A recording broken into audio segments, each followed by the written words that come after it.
नमस्कार।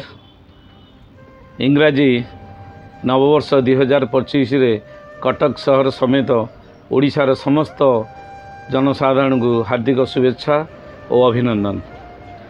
तापस महांती, नगर बीजेडी साधारण संपादक, कटक महानगर। 2025 नूतन वर्ष अवसर रे एक सुख समृद्धिर वर्ष हेउ या ही आशा रखिबा। प्रभुनाथ निकट में प्रार्थना करिबा 2025 एवं सुखमय आनंदमय वर्ष भाव में परिगणित हो ओडिशावासी। नूतन वर्ष समस्त जनसाधारण नूतन आशा आकांक्षा नहीं जीवार जो अभिलाष थाए ताहा सुखमय भाव में गति करिवो एवं 2025 समग्र ओडिशा पई सुख समृद्धिर भरी देउ समस्त मन भितर चाहे आम आशा रखिबा।